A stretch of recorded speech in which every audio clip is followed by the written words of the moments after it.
So I'm going to try and answer a lot of stuff I've seen about CAGED and stuff on Reddit. So, I played for about 25 years on the instrument. I learned under Jim Kelly at Southern Cross and Michael Porter and a whole bunch of players around me that I learned a lot from as well.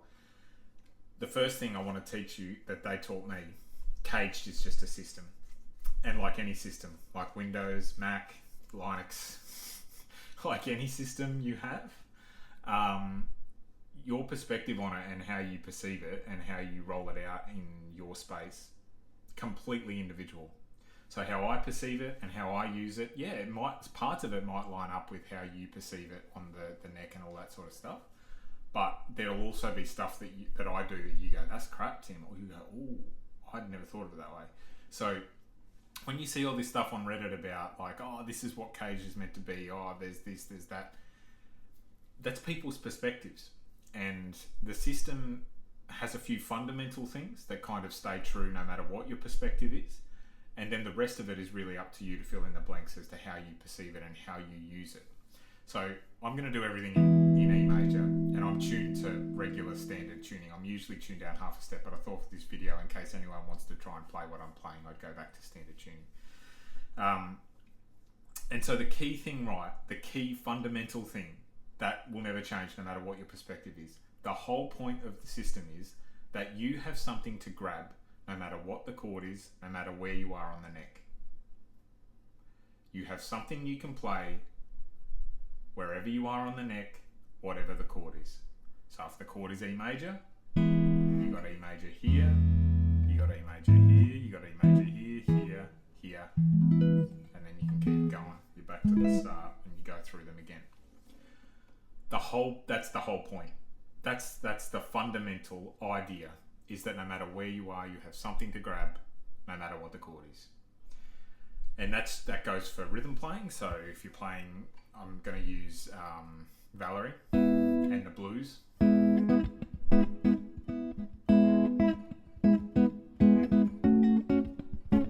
I'm just going to go basic, but then I'll get a bit more.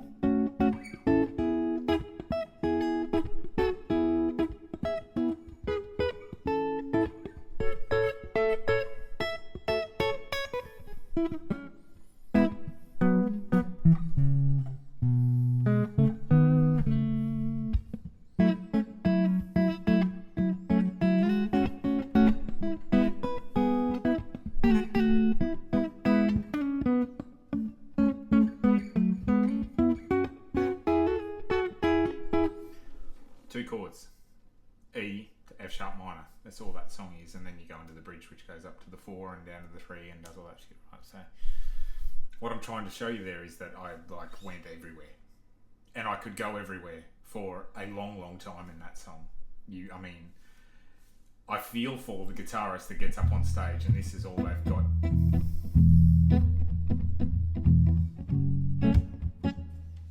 I feel for the guitarist and I feel for the audience, because there's just so much more that guitarist could do if the context is calling for it. Like if it's a duo, that is going to work, right? And you wouldn't want to do much more than just that, because you don't want to lose the bass note.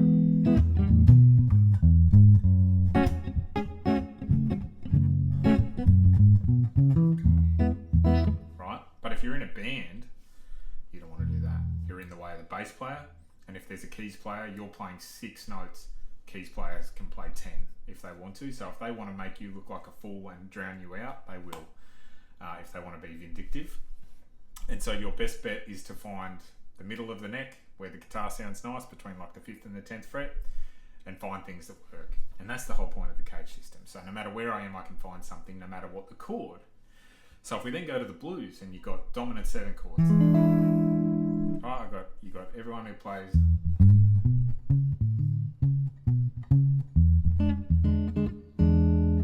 Like one of the fundamental things we learn about the blues is that E7 shape, right? Problem is some people's playing stops there and they miss out on so much cool stuff.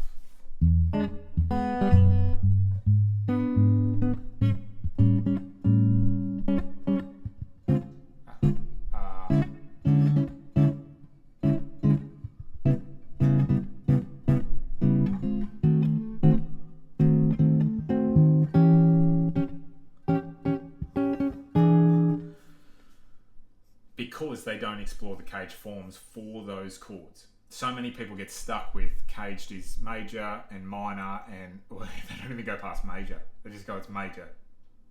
They don't think about, well, actually, you've got E minor, you've got C minor, you've got A minor, you've got G minor, you've got E minor, and you've got D minor. You've got all those shapes, right? And like C minor is a prick to play. You would never, ever in a million years play that shape. You would play this one. And you would never play this one. You would never play, like I can barely do that stretch comfortably. You would play that. But if you don't learn that shape of C minor there, you miss out on a really, really nice triad. It sounds like I'm just going to go back to E.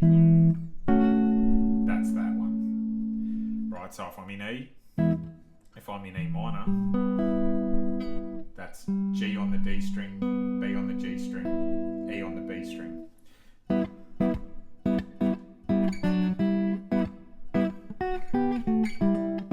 I miss out on something really, really beautiful. So pick a shape, pick a form. So let's say C form. Pick a chord, E7 flat 9.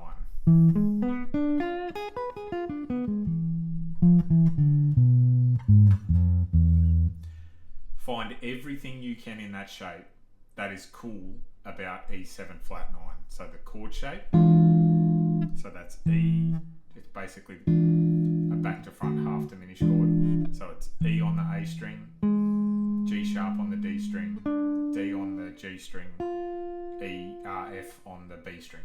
And so I'm missing the B. I'm missing the 5 because I don't have enough fingers. So whatever, if you have an extra finger, good for you. Then I'm going to find the arpeggio.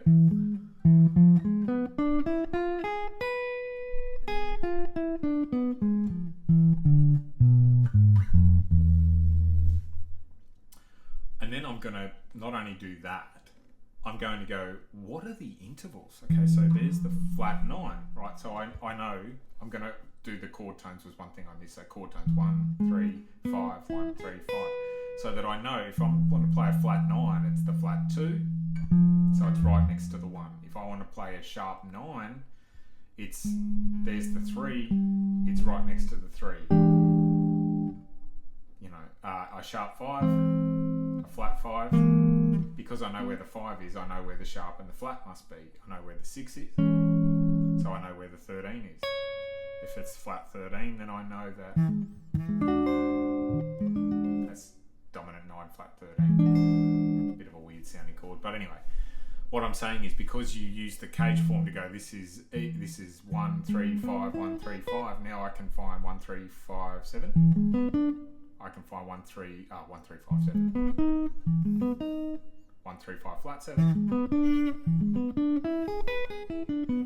and then I can find 13,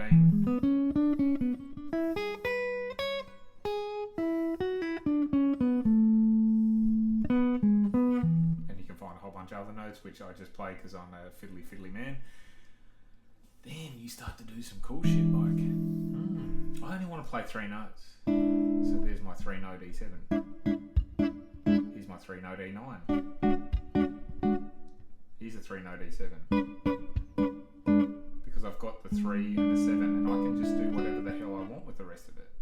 13, 7, normal 7, 9, 7, sharp 9, flat 9, sharp 11, which looks like a B flat 7, sharp 5. I can do a lot of the things I want to do because I've used the CAGED system as here's the form, here's where the chord tones sit with that shape. I know where the chord tones sit with that shape. So with A, it's 1 5 1 3 5, 1 5 1 3 5. So I know if I want to find a sharp 5, if I want to find a flat 5 or a sharp 4, if I want to find the dominant 7, major 7, if I want to find a 13, if I want to find flat 13, if I want to find a higher major 7, a higher dominant 7, because I've done that work, 1, and then with the G it's 1 3 5 1 3 5 1 you know. So there again, and then E4's the same, and then D form's the one that trips people up. So it's like 3 5 1 5 1 3 because it's just like manic. But so you've got something to grab because you know that D shape, right? So you know that you can do that. Like even that little 3-note triad of the major, that's a D form. That's a first inversion triad. So that's technically a D form chord. Technically, if you want to get really into the weeds. But we see that as the D form, as a form of CAGED to be able to learn the scale. So one of the things that trips people up when they're learning the scales is where's the action? And so I've taken the perspective, remember what I said about perspectives, the perspective that in C form, all the action happens behind the little finger. I go 1 finger per fret, and all the action, as much as I possibly can, happens behind the little finger. In A form, the action happens in front. G form, action happens behind. E form, action happens in front. D form, you go, well, Tim, where's the action here? The little finger. The little finger's on the root note. So as much as you possibly can, you try and keep the action between the 2nd fret and the 5th fret for the E major scale. But you're gonna have to step out.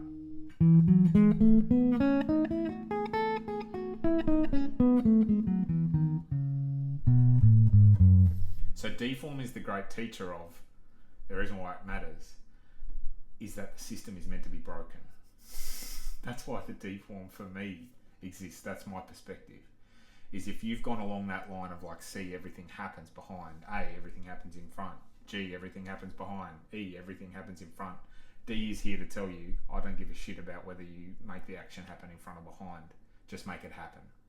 So because I've got all that stuff under my fingers and because I've practiced it and I've practiced different tonalities, so major, minor, augmented, dominant, diminished, in those different forms, you can grab things underneath your fingers really, really quickly.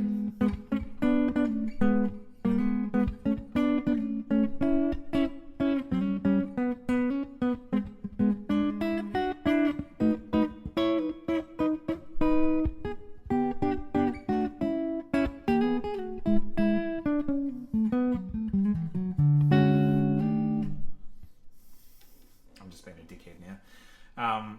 So yeah, remember, that's for me, from my perspective, it's about perspectives. From your perspective, what do you see? But the fundamental thing that CAGED is to teach you is to have something to grab, no matter what the chord is and no matter where you are on the neck. That's the whole point. So if you're just practicing the major scales and the major pentatonic, that's all you're going to be able to grab. So when someone throws you a dominant chord or an augmented chord, you're going to be like,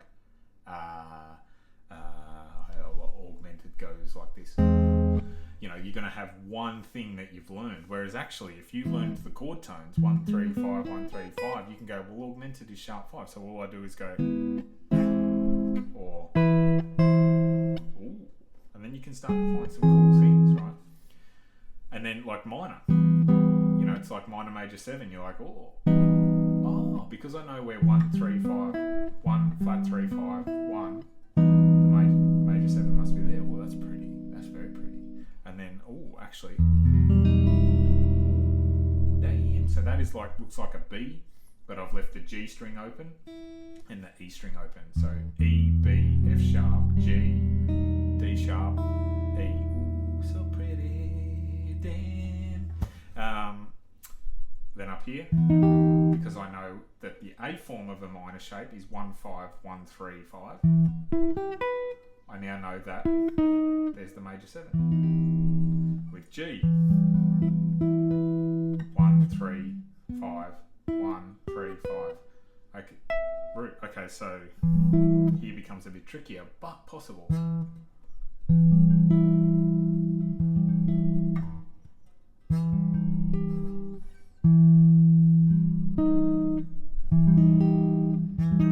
That's minor major 9. Regardless, I can grab something anywhere I am on any chord, and that's the point of CAGED. You can restrict yourself. You can say, I'm going to do all the action behind, so that when I'm improvising and I'm just going to stick in C form, I can find everything. So let's go through a blues in E And all we're going to do is try our best to restrict ourselves to stick between the 4th fret and the 7th fret, playing all 3 chords.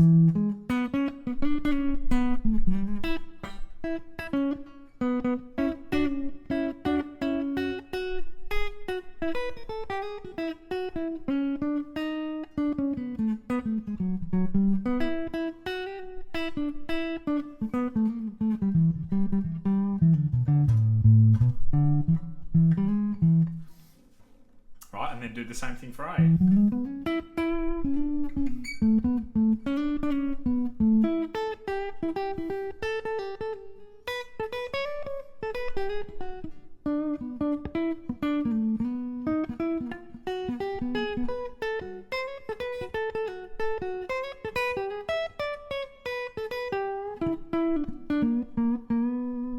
Same with G, on and on we go. So that I have something to grab and then practice the rhythm through those.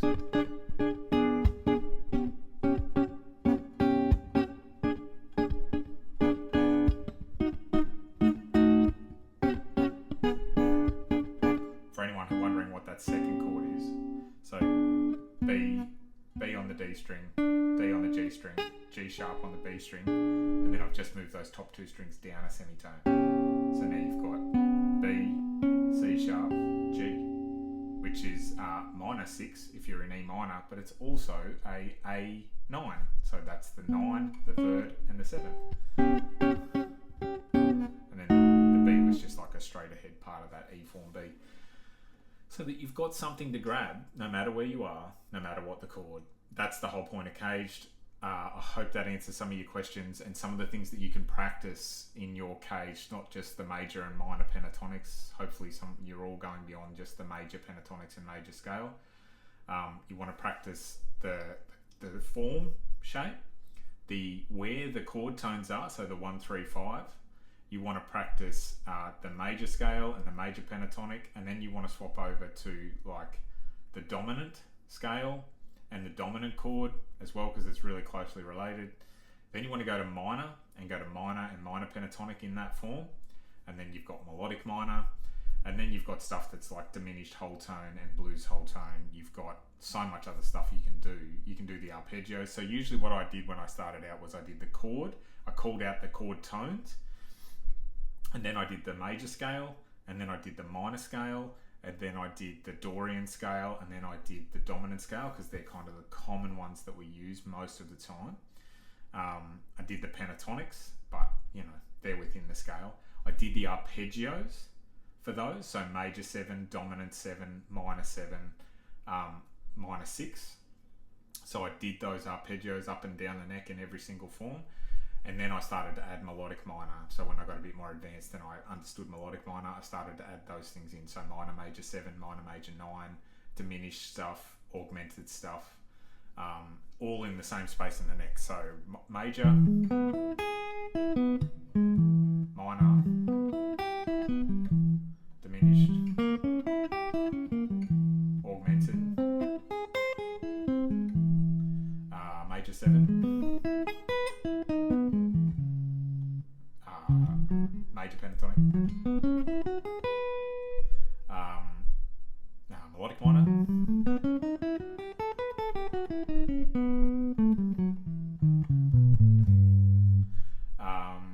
major minor 9.